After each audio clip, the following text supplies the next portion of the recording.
We have 54 people watching.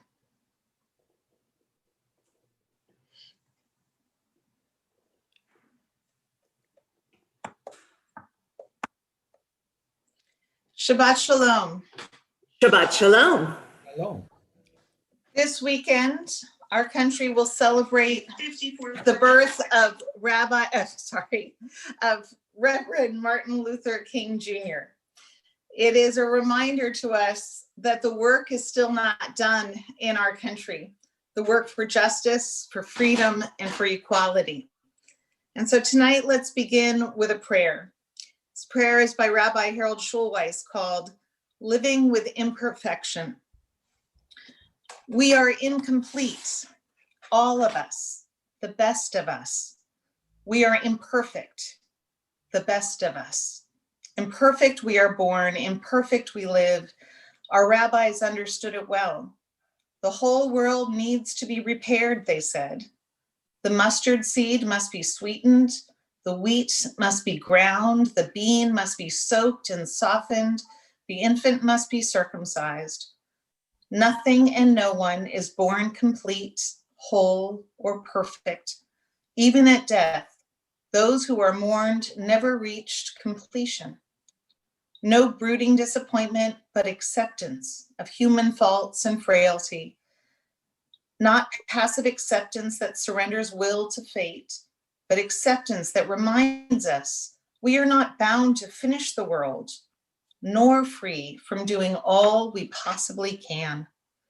Sculptors are we, our life spent in carving here, smoothing there, shaping closer to the dream of perfection, knowing that while the perfect may not be reached, it must be reached for. Meaning is not in owning, but in reaching out. On the seventh day, God rested from the work of creation. God rested, having created the heavens and the earth, but leaving much to be made. In us, God placed the responsibility to make more out of creation than was given in 6 days.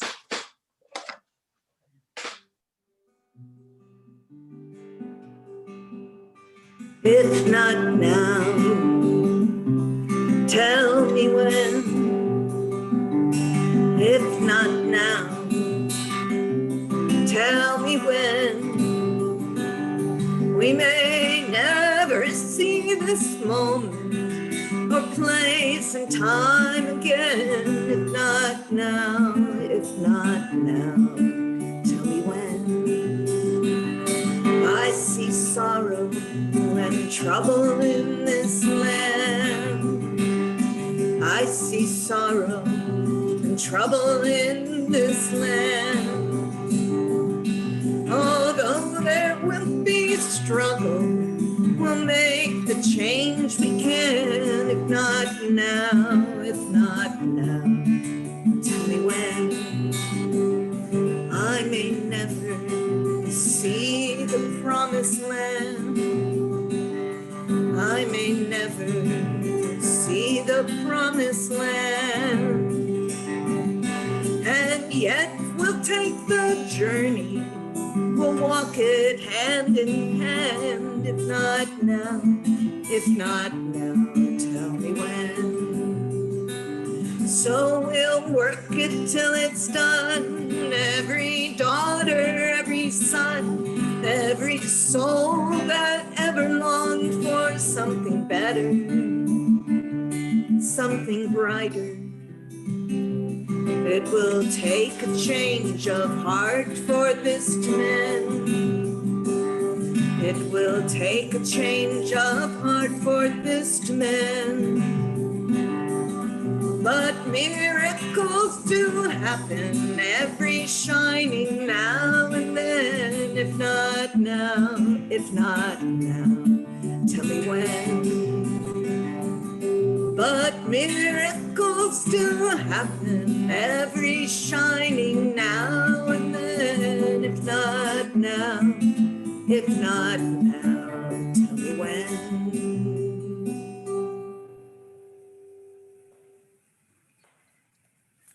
As as we prepare ourselves to welcome in the Sabbath bride, I also want you to prepare yourselves with questions, because tonight, instead of a drash, we have the opportunity to have a conversation, a back and forth, or at least some opportunity for each of you to offer questions. So I'm letting you know now so that later, perhaps during the silent prayer, you'll have a chance to write those questions into the chat. But now our attention turns to the Sabbath Queen on page 138. Please join us. We'll be singing verses, Cantor? 1, 2, and 2. 5, and 9. Oh, my notes said something else, so I was a little nervous. 1, 2, 5, and 9, page 138. The usual. Lecha dodi likrat kala b'nei Shabbat nekabla lecha dodi likrat kala b'nei Shabbat nekabla Shabbat shalom, Shabbat shalom, Shabbat shalom umevorach, Shamor v'zachor, b'dibur echad hishmianu el ha'meyuchad, Adonai echad, u'shemo echad l'shem u'tiferet v'liteila. Shabbat shalom, Shabbat shalom, Shabbat shalom umevorach. Likrat Shabbat leku b'nelecha ki mekor averata merosh mikedem nesucha sof ma'aseh b'machshava techila. Shabbat shalom, Shabbat shalom, Shabbat shalom umevorach. Hitoreri,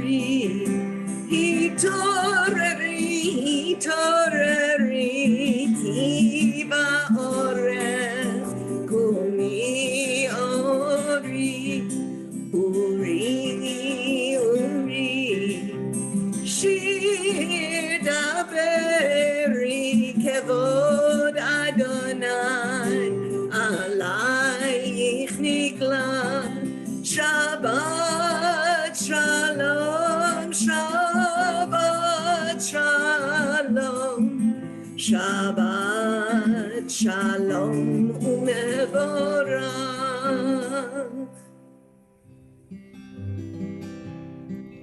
Rohi v'shalom ateret bala gam v'simcha u'tzola toch emunei am segula boi chala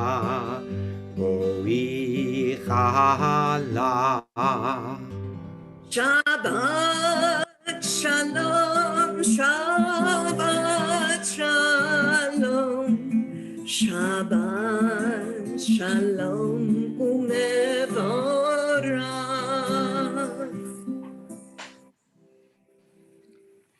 As we prepare to light the Sabbath candles, I'm particularly happy to know that our bar mitzvah and his family is watching us tonight. And Colin Brogan, we are thinking of you. We are very excited about hearing you read Torah tomorrow for the congregation. And we are sending out much love to you and to your parents, Matt and Kelly, and your big sister, Mia, and to your grandfather, who are all so proud of you and celebrating with you on this Shabbat. We'll see you in the morning. And so as we light these candles, we are thinking of you. We prepare to light the Sabbath candles. The blessings are on 120, but first we welcome in the Sabbath Angels with Shalom Aleichem on page 142. Shalom Aleichem, Malachei Hasharet, Malachei Elyon, Melech, Malachei Amlachim, HaKadosh Baruch Hu. Bokem Shalom, Malachei Hashalom, Malachei Elyon, Melech, Malachei Amlachim, HaKadosh Baruch Hu. Baruch atah Adonai, Eloheinu melech haolam, asher kiddushanu b'mitzvotav, v'tzipanu le'adlik shel Shabbat. Amen.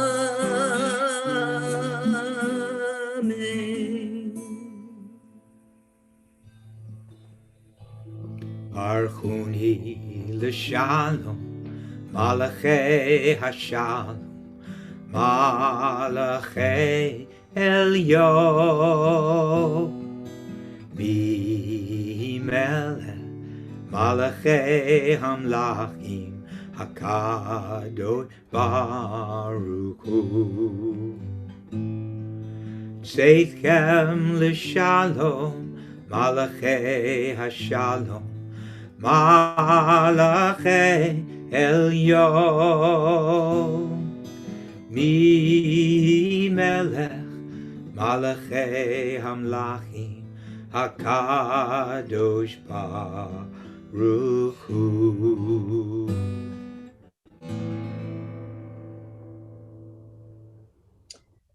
The purpose of the Chatzi Kaddish is to put us all on the same page. If you ever have the opportunity to daven in an Orthodox synagogue, you'll notice that everybody prays each at their own pace. But every now and then, everybody comes back together and starts again at the same starting point before we continue on. Shabbat is like the Chatzi Kaddish. 6 days a week, we're running, each at our own pace, each doing all these different things. And then the evening falls on Friday night, and we come back together, and we begin again. It gives us a chance to breathe, to relax, to find comfort with one another. Because while there is our blessings and each of us going at our own pace, there are even greater blessings when we come together for something beautiful and sacred and holy. And so we gather together for the Barchu on page 146. Those who are able, I'd like to invite you to please rise. And we face, if possible, face Yerushalayim, face Jerusalem, or simply face our ark, page 146. Baruchu et Adonai HaMevorach,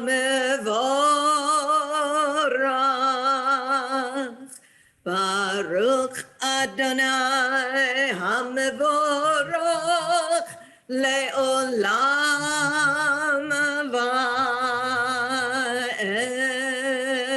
va'ed. Please be seated. We continue with the Ma'ariv Aravim on page 149. This is an hour of change. Within it, we stand uncertain on the border of light. Shall we draw back or cross over? Where shall our hearts turn? Shall we draw back, my brother, my sister, or cross over?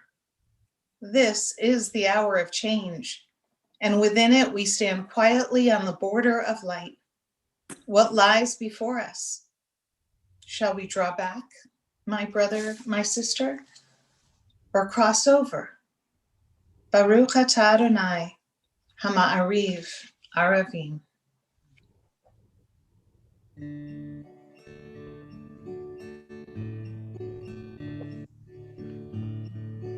Ahava olam.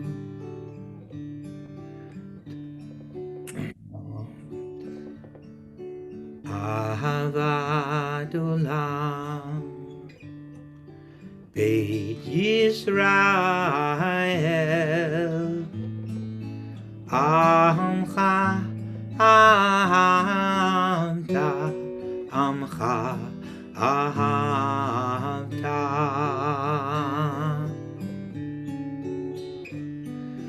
Torah u'mitzvot, chukim u'mishpatim, otanu limadata, otanu limadata.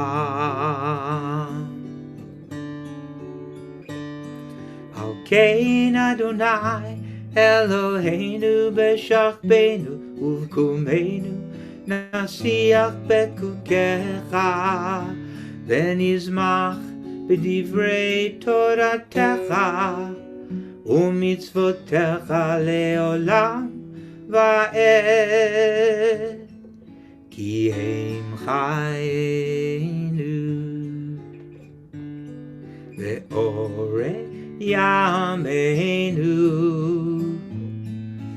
Uvahem Nege Yomam Balayla Nege Yomam Balayla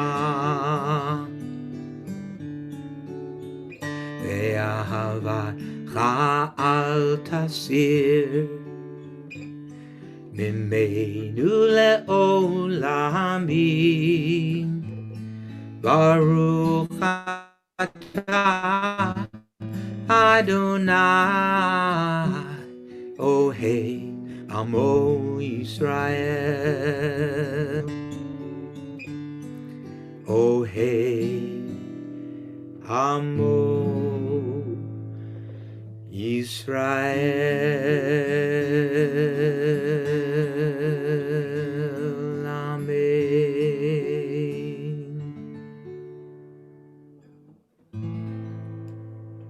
Shema Yisrael, Adonai Eloheinu, Adonai Echad. Shema Yisrael, Adonai Eloheinu, Adonai Echad. Shema Yisrael, Adonai Eloheinu, Adonai Echad. Shema Yisrael, Adonai Eloheinu, Adonai Echad.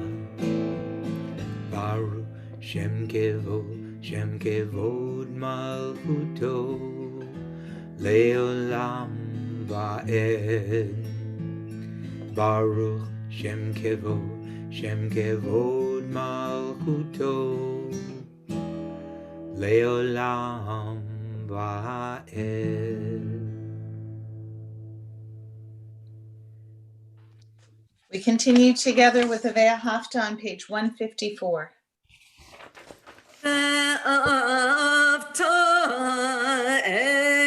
את אדוני אלוהיך בכל לבבך ובכל נפשך ובכל מאודיך.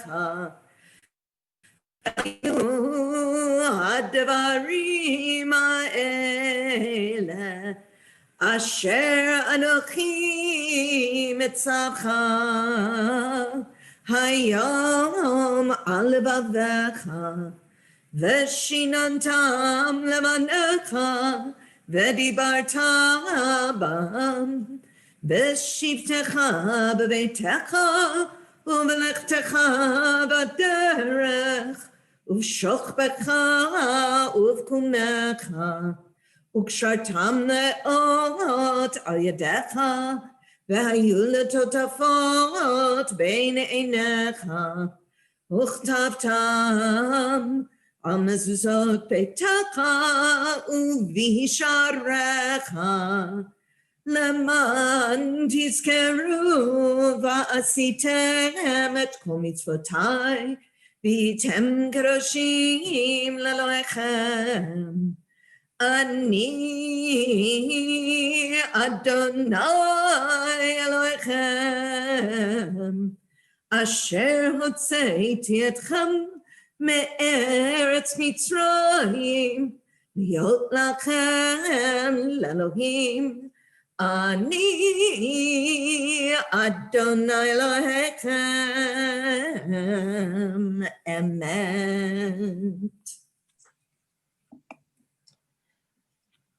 Every Martin Luther King Jr. weekend, I am reminded also of Rabbi Abraham Joshua Heschel. Rabbi Heschel's yurtzeit occurs about the same time as Reverend King's birthday, and sometimes they actually land on the same day. And in life, the two were very good friends, kindred spirits, each seeing the holy and the divine in the act of loving their fellow human being and fighting for justice.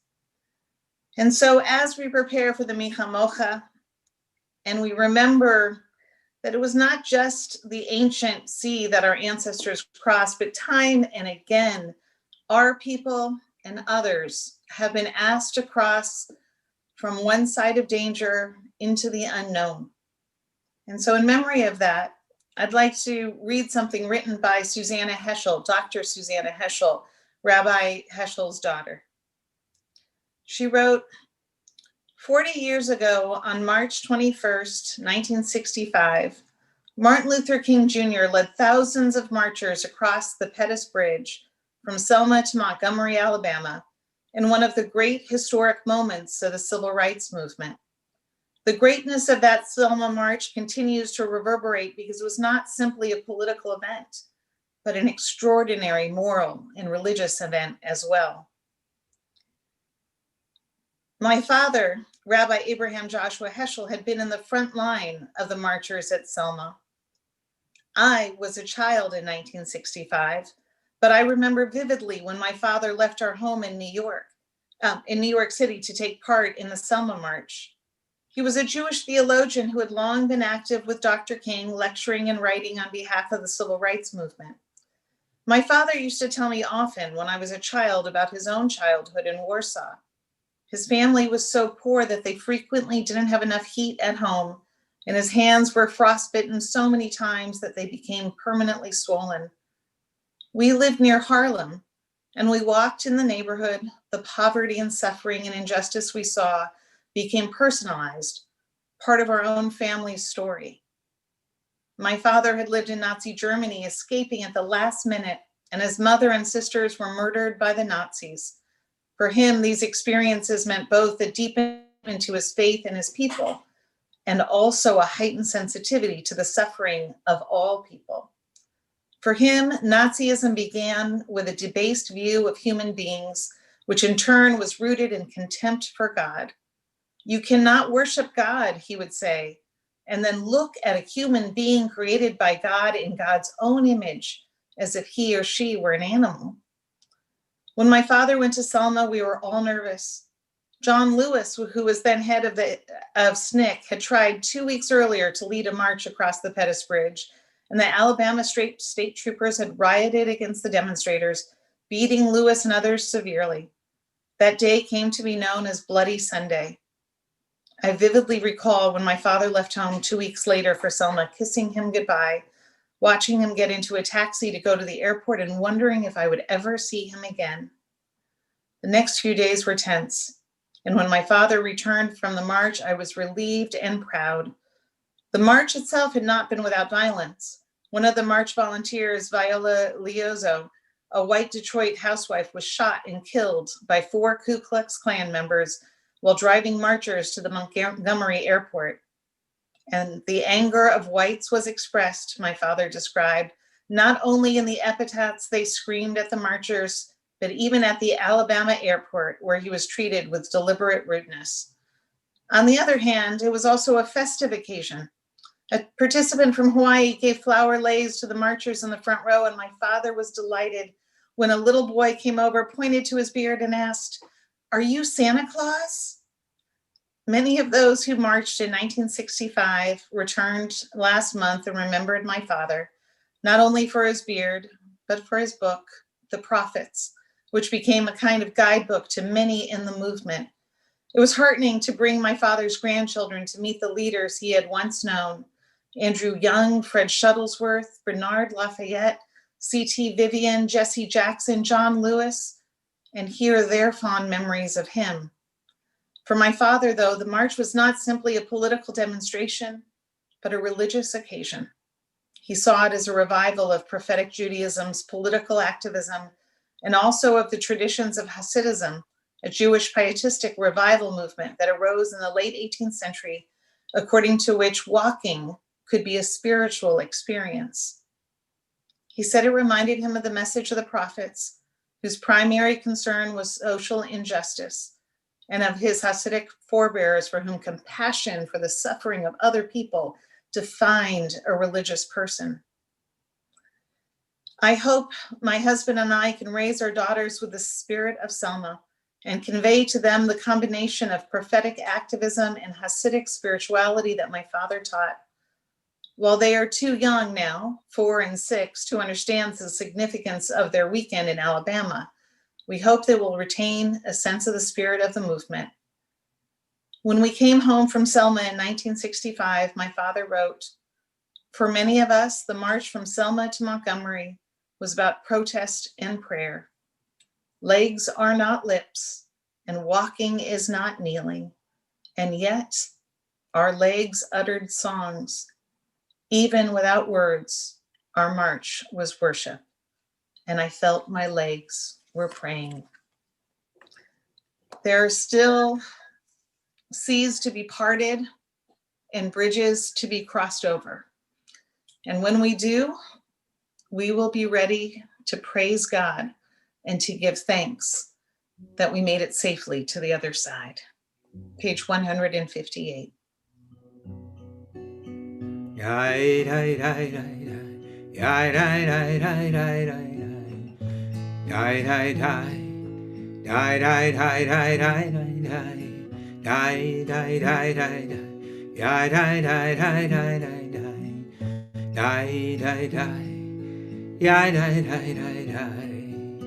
מי כמוך באלים אדוני, מי כמוך נהדר בקודש, נורא תהילו אוסף אל, נורא תהילו אוסף אל, מלכותך ראו בניך, בוקע הים לפני משה. זה אלי ענו ואמרו, אדוני ימלוך לעולם בהם. די די די די די, די די די די די די די די די די די די די די די די די די. Die die die die die die die die die die die die die die die. כי פדרנו את יעקב, וגרנו מיד חזק ממנו. ברוך אתה אדוני God Yisrael.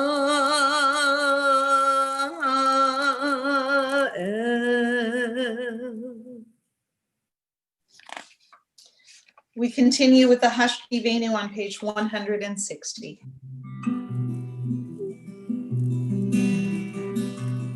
Hashkivenu Adonai, Eloheinu l'shalom, V'amideinu malkeinu l'chaim. Spread the shelter of your peace over us. Guide us in wisdom, compassion, and trust. Hoshkiveinu Adonai,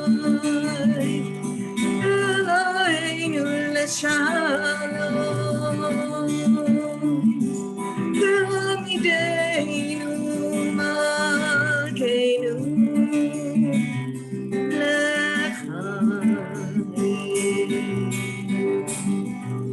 Save us for the sake of your name. Shield us from hatred, sorrow, and pain. Hoshkiveinu Adonai, Eloheinu l'shalom, V'amideinu malkeinu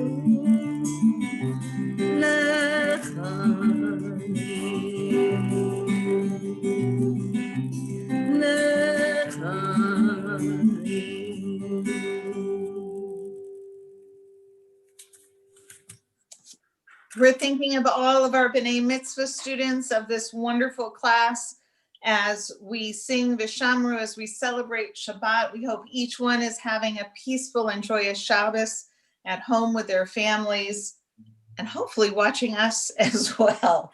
Page 162. Please join us. V'shamru b'nei Yisrael et ha-Shabbat, לעשות את השבת לדורותם בתורה. ושמרו בני ישראל את השבת, לעשות את השבת לדורותם בתורה.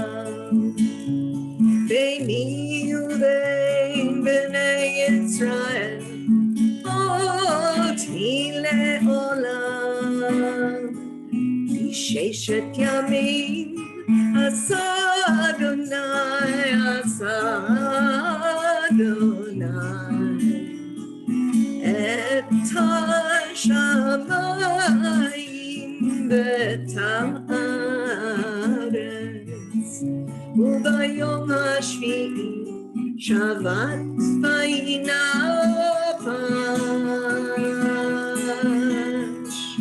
ושמרו בני ישראל את השבת, לעשות את השבת לדורותם בתורה, לדורותם בתורה.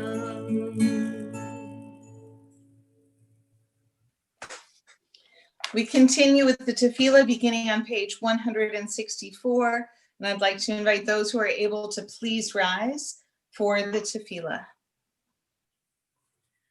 Adonai sefatai tiftach ufi agidei latecha. Adonai, open my lips that my mouth may declare your praise.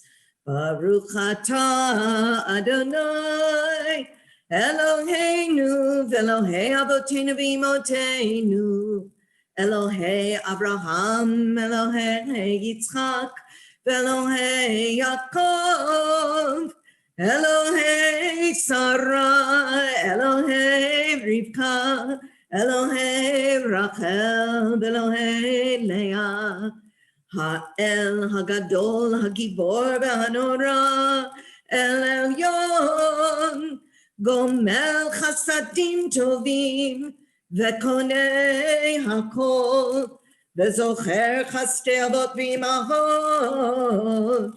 ומביא גאולה לבני בניהם, למען שמו באהבה, מלך עוזר ומושיע ומגן. ברוך אתה אדוני, מגן אברהם ועזרת שרה. אתה גיבור לעולם אדוני, מחיה הכל, אתה רב להושיע, משיב הרוח ומוריד הגן, מחכל חיים בחסד, מחיה הכל ברחמים רבים, סומך נופלים ורופא חולים, ומתיר אסורים, ומקיים אמונתו לשני עפר. מי כמוך בעל גבורות, ומי דומה לך, מלך ממית ומחיה, ומצמיח ישועה, ונאמן אתה להחיות הכל. ברוך אתה אדוני, מחיה הכל. אתה קדוש ושמך קדוש, וקדושים בכל יום יהללוך סלה. ברוך אתה אדוני האל הקדוש.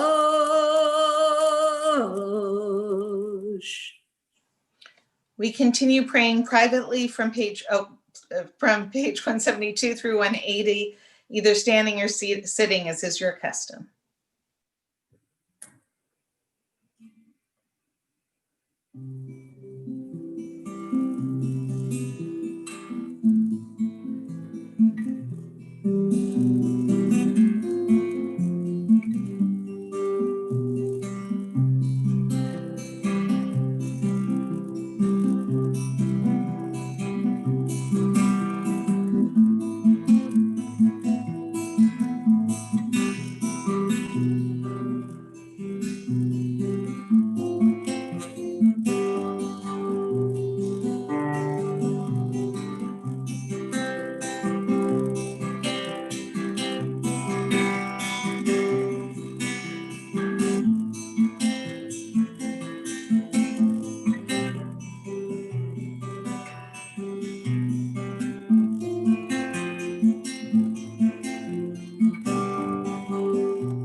May the words of my mouth and the meditations of my heart be acceptable to you, O God, my rock and my redeemer.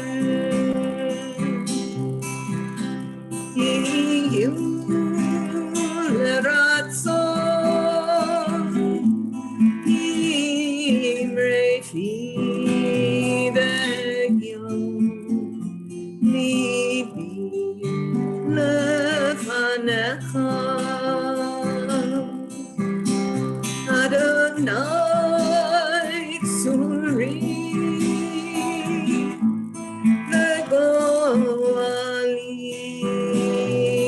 Adonai,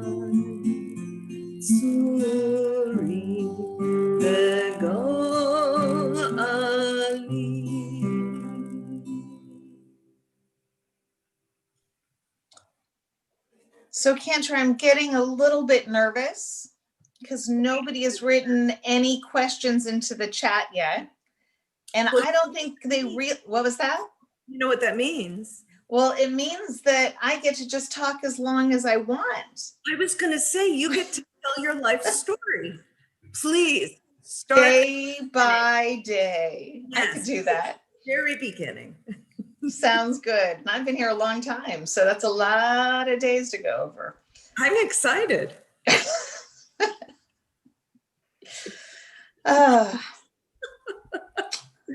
Still nothing? So before I get to tell my life story, however, it gives us, we're reminded that even on Shabbat, even on joyous days, we stop to remember that not everyone in this world is perhaps feeling thankful on this day, that perhaps they are worried or stressed.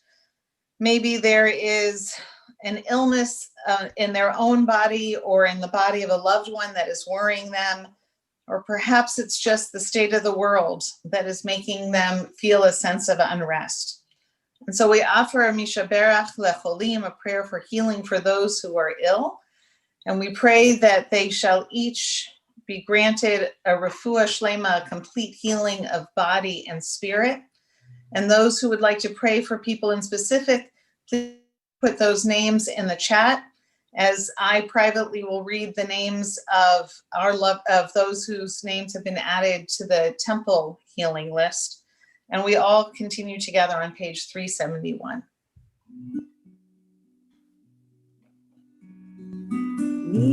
Yishaberach Avoteinu, Abraham, Yitzchak, veYaakov. Yishaberach Imoteinu, Sarah, Rivka, Leah, Berachel.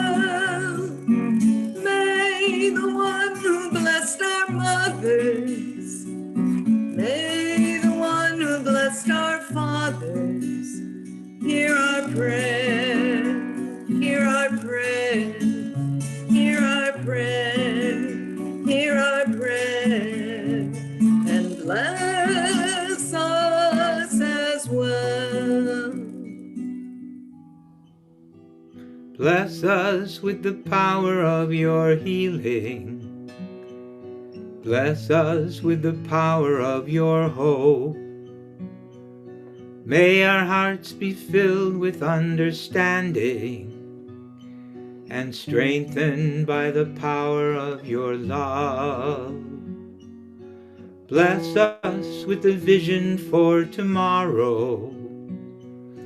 Help us to reach out to those in pain. May the warmth of friendship ease our sorrow. Give us courage, give us faith, show us the way. Mishaberach Avoteinu, Mishaberach Imoteinu, hear our prayer, Hear our hear prayer, our prayer, hear our prayer, hear our prayer, hear our prayer, hear our prayer, hear our prayer, hear our prayer, and bless us as well.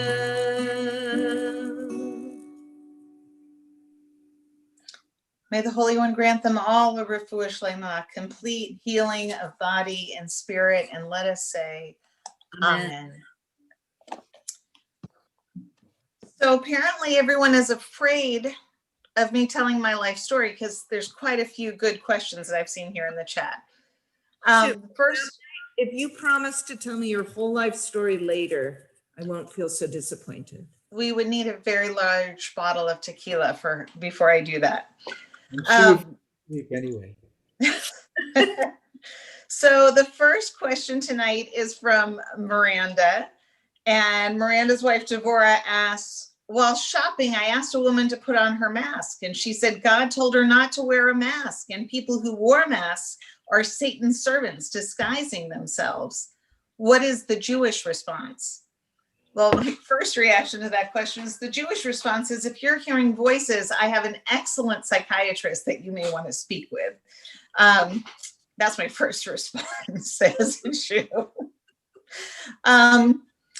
You know, even Adam and Eve knew to cover their nakedness, and this woman should cover the nakedness of a nasty tongue, because I think I might say something like that, because that is quite shocking that she thinks that. The next question is for Michael, and it's from Megan, and she wants to know, how many guitars do you have? Well, I have 5 guitars and a bass and a ukulele and a mandolin and a banjo. Wow. I kind of picture him with one of those instruments, you know, those things where you're a one-man band playing everything as you go walking. The cymbals and the... So the next question is actually for my brother David, which is, what are you saying in there? Because he wrote something very odd that I'm not even sure I could read out loud. But I'm going to be looking for explanations on what butt-slum are later, David. I have a hope and a feeling that that is a typo. Then our nice view of the guitars. And then Erica Leiserwitz has a question. She said, wait, I have a question. Can you just picture her jumping down, up and down? Why is Judaism matrilineal? How did that happen? Because it seems pretty patrilineal in the Torah. Actually, in the Torah, it is both matrilineal and patrilineal. God says to Abraham that he's going to have many descendants, but Abraham kind of doesn't really have faith in what God says. And first he thinks that Lot's going to be the one through whom his descendants are going to come. Lot is his nephew. And then he's starting to get really bummed about it, and he doesn't think it's going to happen. And so Sarah gives him her maidservant to have a child with. And then finally, God has to intervene and send a couple of angels down to Abraham to let him know that it's actually Sarah who's going to have a baby. And the angel has to say it so Sarah can overhear this conversation, because Abraham was a bit thick and not realizing that it wasn't just him that God was speaking to. So in the Torah, first we have that the covenant has to be passed not through just Abraham, but it has to be Abraham and Sarah. And then they have Isaac, and then it's not enough that the covenant passes down to Isaac. Abraham knows that he has to pick the right wife for Isaac, and it's Isaac and Rebekah. And then in the next generation, we see the same thing again, that it's not enough for it to be one of Jacob and Rebekah's children. It has to be Jacob. I'm sorry. Wait, did I miss one? Isaac. Jacob, it has to be Jacob, because Jacob marries Rachel and Leah. And that is why part of how we know that there's a lot of concern in who the matriarchs are as well. But Judy, and then post-biblical, it was patrilineal for quite some time. And then it turned into a matrilineal thing when we became a persecuted minority. A person doesn't always know who the father is, but you always know who the mother is. And it was a way to protect children who were possibly the products of rape to be able to stay in the society.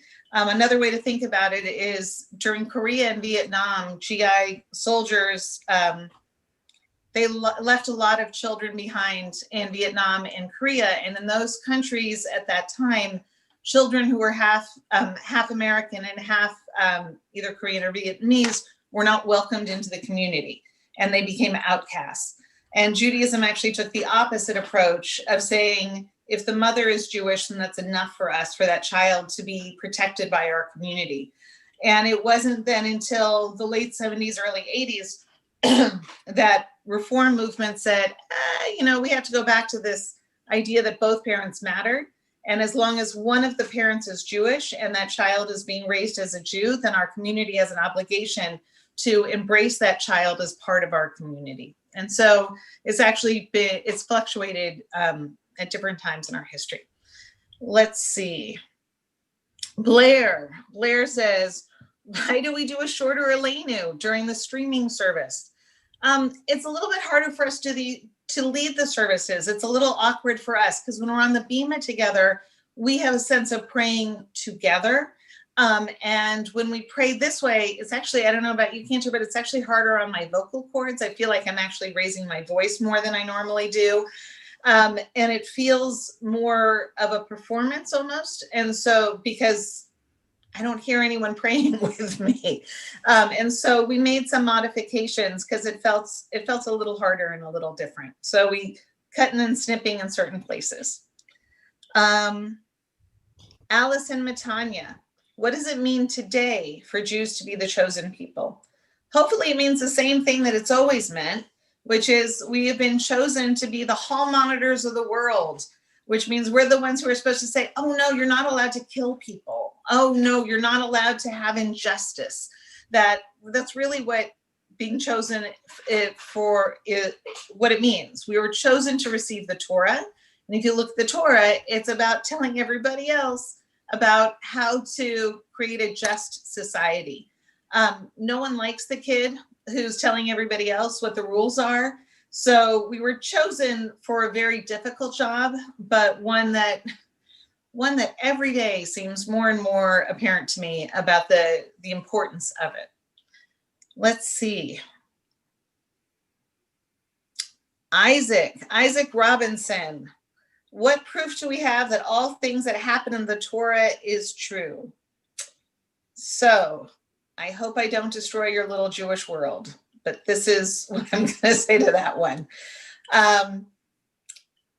Ellie Wiesel said, not everything that ever happened is true, and not everything that is true ever happened.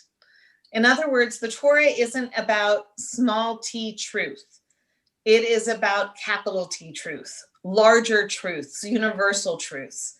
So can I prove that the Jews that God parted the Red Sea and the Jews walked across on dry land?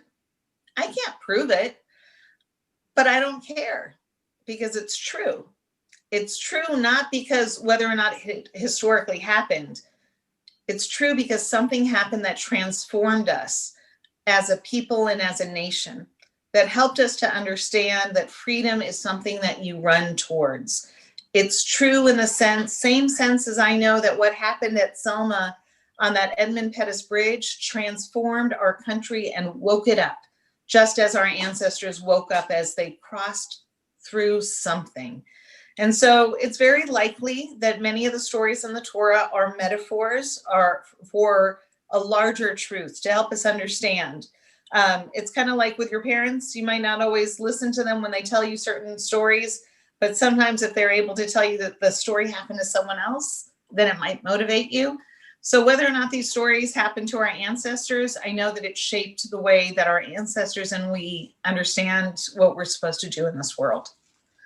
Let's see. I think those. Oh, Marcia, question. Oh, how do you explain the religious part of people's devotion to Trump? There are different strands of Christianity. I was actually thinking about this morning. There were ministers on both sides of the Civil War that used the Bible to prove their truth. There were slave owners who used the Bible to justify the way they treated African Americans and to justify slavery.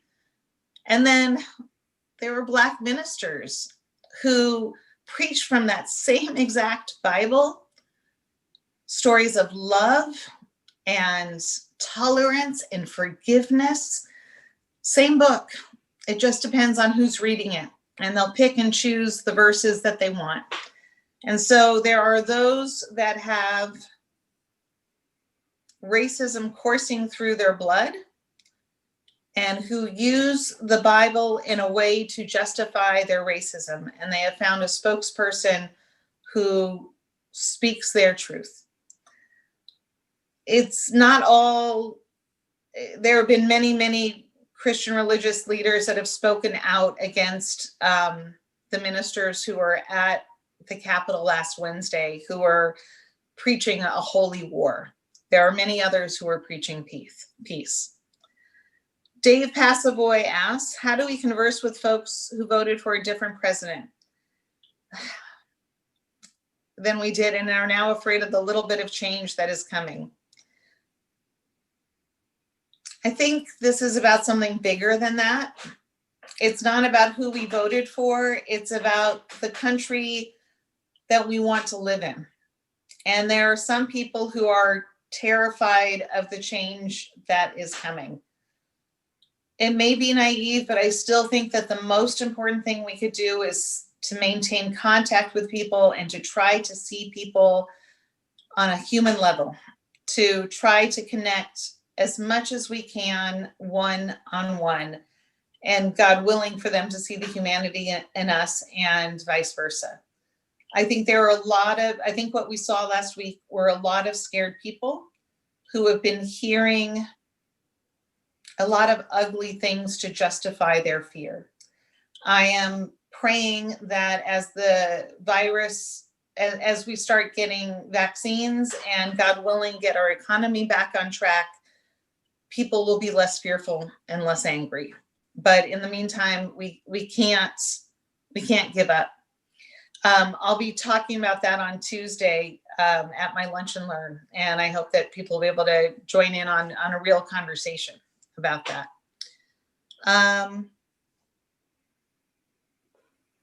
According to my brother Elliot, he is translating for David, that he meant to say Shabbat Shalom from California. Southern California came out written in a very strange way, so I think that may have been a bit of a Freudian slip. And let's see, Ethan Minton, I adore you. Someday, kid, you'll hear my life story. Trust me.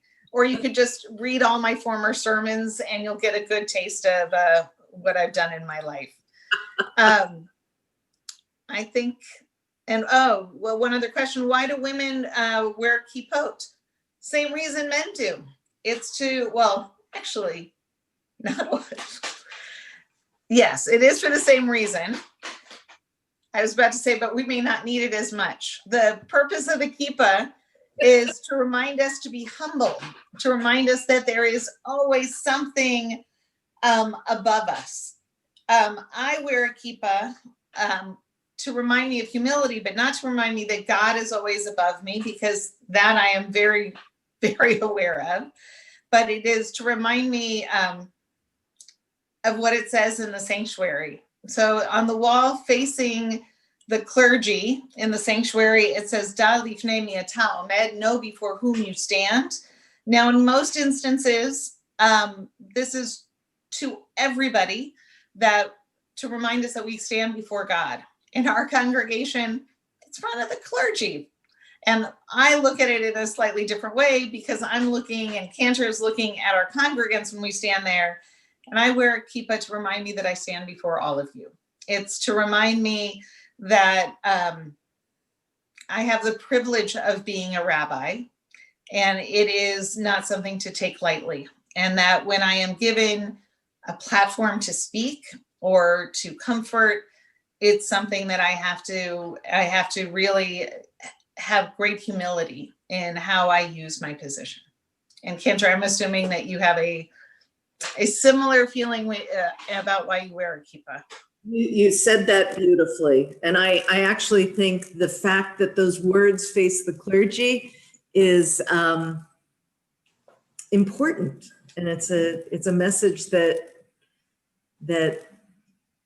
we sometimes forget as human beings, and that each of us has an obligation, especially when we have the privilege, as you said, to stand on the bima and stand before our congregants. And that's exactly why I wear kippah. Mm-hmm. So those are all of the questions, because I think we would be here until next week if I succumb to Ethan's request to tell my whole life story. So in the meantime, instead of my life story, what I will share with you are announcements. Some announcements for this Shabbat. there, after services tonight for our teens, there will be a teen oneg and vibe. And tomorrow, Saturday, January 16th at 9:30 in the morning, note the new time starting this year, 9:30 in the morning will be Torah study. 10:30 in the morning, we have 2 concurrent services going on.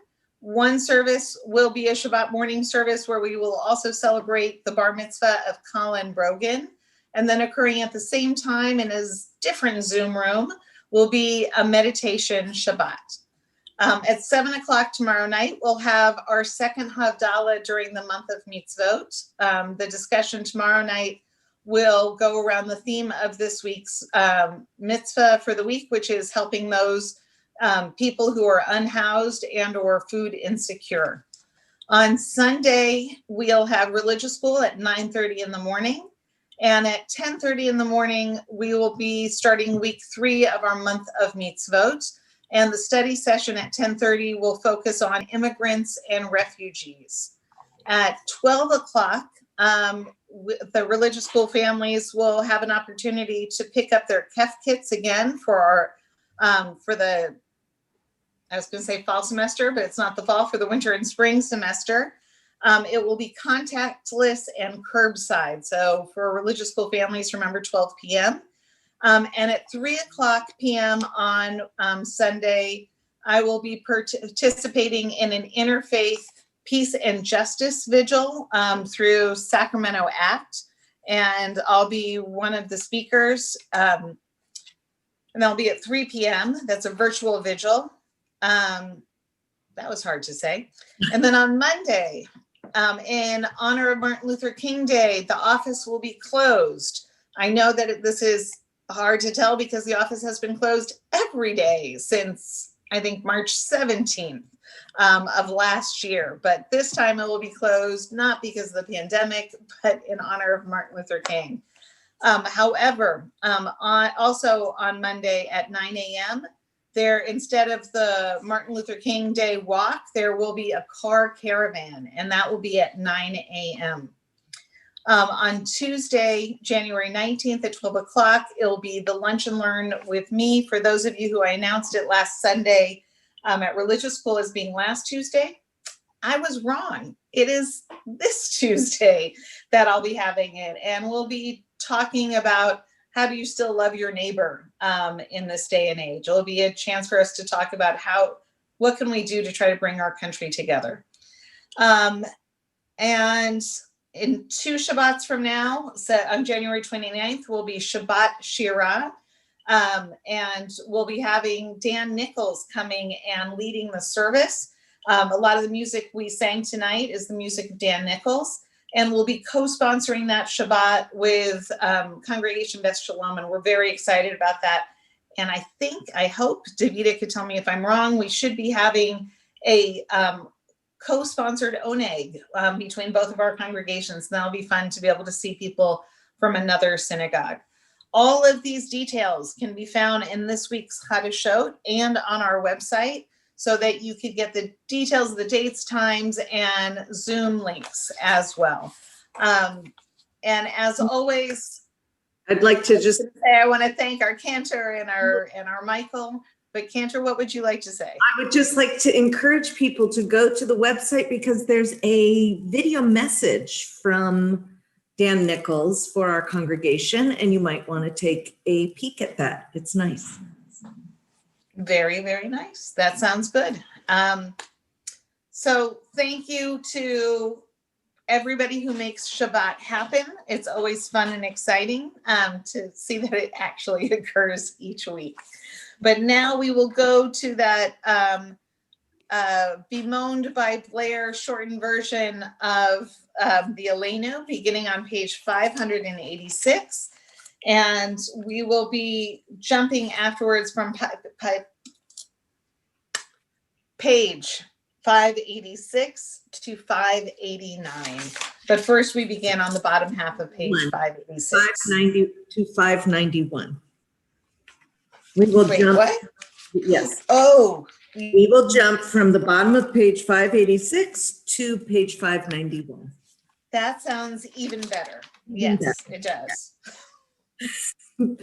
עלינו לשבח לאדון הכל, לתת גדולה ליוצר בראשית, שלא עשנו כגויי הארצות, ולא שמנו כמשפחות האדמה, שלא שם חלקנו כהם, וגורלנו ככל המונם, ואנחנו קוראים ומשתחווים ומודים לפני מלך מלכי המלכים הקדוש ברוך הוא, ונאמר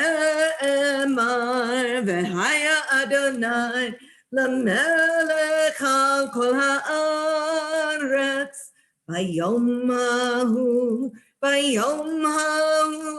יהיה אדוני אחד, ושמו אחד.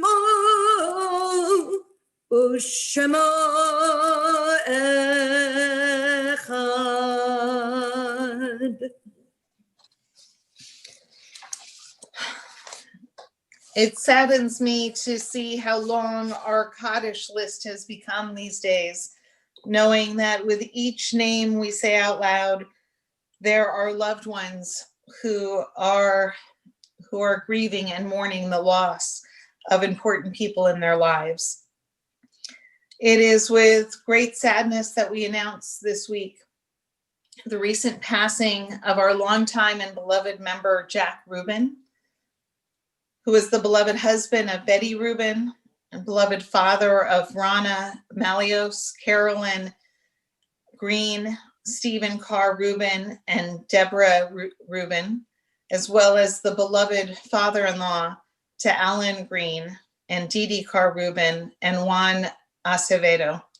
He was also a very beloved grandfather to Peter and Elizabeth, and to Seth and Gretchen, and to Gable and Natanya and Simeon and Sarah, and an adored great-grandfather to Annabelle, Sam, and Benji and Gabby, as well as to Eli, Max, and to Milo.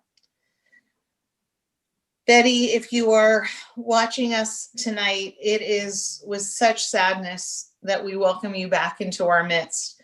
Jack was truly an extraordinary man, one of the great ones of his generation, a man whose life was marked by service and by love and by a deep burning sense of doing what is right and what is just, and speaking for those who could not always speak up for themselves, and protecting those who could not always protect themselves. He was a veteran of World War II and a lifelong advocate for civil rights. For those of you who knew Jack, or for those of you who wish that you had, I recommend that you look up his name in the Holocaust Museum of the United States, and to listen to his oral history, because truly, what an extraordinary soul, and what a wonderful, wonderful, loving man he was.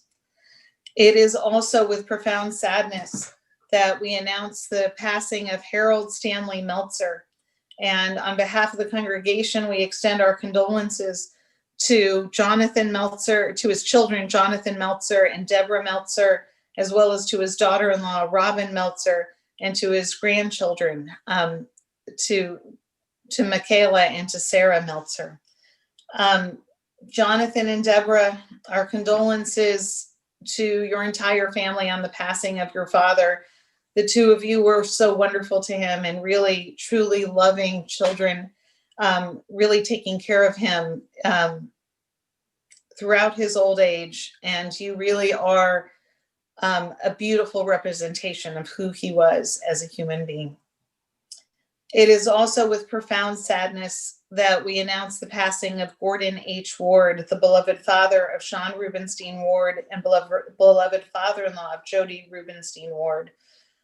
Sean and Jody, I am so happy that the two of you were able to spend your father's final days at his side, and to be with him during this difficult time. COVID has made things so much harder for everybody, particularly when our loved ones are on the other side of the country. And I know what a blessing you two were to him to be able to be there and to be by his side in this difficult time. And we are wishing you both comfort, and we look forward to when you are back with us in Sacramento.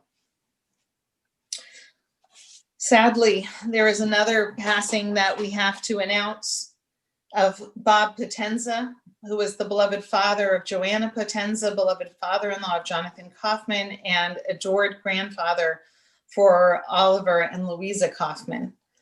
Bob had been ill these last 6 months or more, and it is a testament to what sort of father he was that Joanna and Jonathan and Ollie and Louisa just picked up and left Sacramento and have been with Bob and with their whole family in Chicago over these 6 months to really truly be there, to not just to help take care of him, but just simply to love him and to give him the opportunity to be surrounded by the family that just so completely adored and admired him.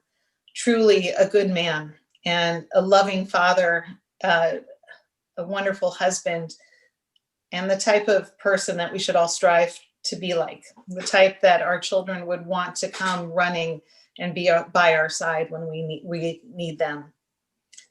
Also, with sadness, we recall the recent passing of Diane Marie Hoodie, the beloved sister of Dan Hoodie and beloved sister-in-law of David Felderstein. Also, with sadness, we recall the recent passing of Dorothy Bunny Lanphier, the beloved mother of Shireen Link and beloved mother-in-law of David Link and beloved grandmother of Aubrey and Jared Josephs. Also, sadly, we recall the recent passing of Jim Stewart, the beloved cousin of Jerry and Eleanor Mitchell, and the beloved cousin as well of Mark and Samra Mitchell. Also, with great sadness, we recall the recent passing of June Lefkowitz, the beloved mother of Bina Lefkowitz, and the beloved mother-in-law of Jay Chenier, and beloved grandmother of David and Noah Chenier. Also, sadly, we recall the recent passing of Alan Epstein, the beloved uncle of Marjorie Katz and Rebecca Petrella. And sadly, we also recall the recent passing of Joel Meredith, the beloved father of Neil Meredith and Melanie Passavoy, and beloved father-in-law of Erica Meredith and Dave Passavoy, and beloved grandfather of Samantha, Eleanor, Aaliyah, and Jillian. Zichronam livracha. May all of their memories forever be a blessing. We also recall loved ones who have passed away at this time in years past. We remember Susan Austin, Carol Lynn Baer, Sylvia Bekowitz, Harold Berg, Tilly Berlinski, Charles Bittman, Sophie Bittman, Mo Cohen, Nora David, Sophia Dabowski, Larry Gannis, Estelle Glink, Margaret Gordon, Bertold Herpe, Bessie Hubbs, Marvin Karp, Blanche Kaufman, Michael Lawrence, Paul Leibovitz, Sam Len, Betty Lieb, Gabriel Mendel, Samuel Merksimer, Murray Miller, Rebecca Nathan, Tilly Nathan, Dennis Puwarowski, Shirley Pockris, George Haynes Ramsey, Selma Rogoff, Amelia Salkin, Stuart Samaville, Norman Schwartz, Shirley Seeve, Ed Seeth, Melvin Sosnick, Leah Warhoftig, Marie Walker, Sarah Wasserman, and Marilyn Werner. If there are names that you would like to add to the Kaddish list today, please feel free to add those names into our chat. For those who are saying Kaddish, I'd like to invite you to, for a loved one, I'd like to invite you to please stand and to allow us to offer you these words of comfort. Hamakom yenechem etchem betok sha'ar of Leit Zion v'Yushalayim. May God comfort you amongst the mourners of Zion and Jerusalem. We all rise to offer comfort to those who grieve as we continue together with the Mourner's Kaddish on page 598. Yitgadal v'yitkadash shemei Rabbah, be'alma divrach yerotei v'yamlich malchutei, b'chayechon uvyomechon u'chayei d'chol beit Yisrael, ba'agala u'bizman kariv v'imru, Amen. Yehei shmei Rabbah mebarach le'olam u'mei amaya, Yitbarach v'yishtabach v'yitba'ar v'yitroman v'yitnaseh, v'yitadar v'yitaleh v'yitalal shemei dekudsha barichu, le'elam min kol birchata v'shirata, tush bechata v'nechamata, damiran be'alma v'imru, Amen. Yehei shlama Rabbah min shemaya, v'chaim aleinu ve'al kol Yisrael, v'imru, Amen. Osei shalom b'mramav, hu ya'aseh shalom, aleinu ve'al kol Yisrael, v'imru, Amen. May the source of peace send peace to all who mourn and comfort to all who are bereaved. And let us say, Amen. So Cantor and Michael, what do you have for us today to conclude our service with? What beautiful melody are you going to bring to us?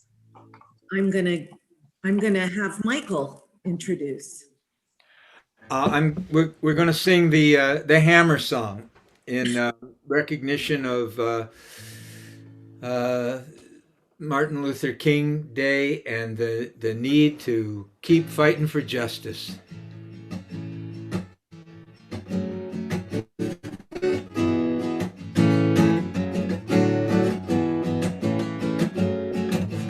If I had a hammer, I'd hammer in the morning, I'd hammer in the evening, all over this land. I'd hammer out danger, I'd hammer out a warning, I'd hammer out love between my brothers and my sisters, all over this land. If I had a bell, I'd ring it in the morning, I'd ring it in the evening, all over this land. I'd ring out danger, I'd ring out a warning, I'd ring out love between my sisters, all over this land.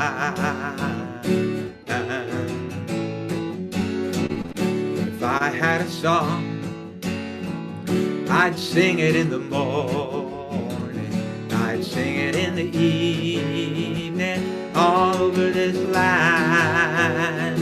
I'd sing out danger, I'd sing out a warning, I'd sing out love between my brothers and my sisters, all over this land.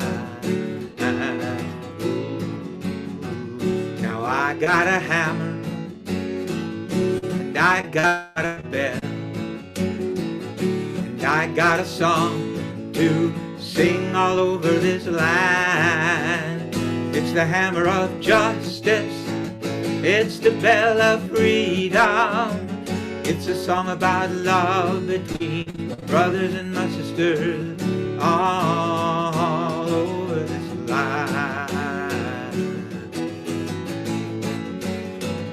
Now I got a hammer, and I got a bell, and I got a song to sing all over this land.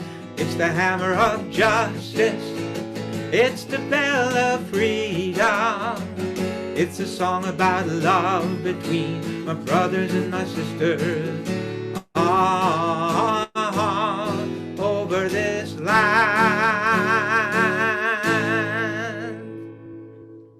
Shabbat shalom. Shabbat shalom. Shalom. Yפה מאוד.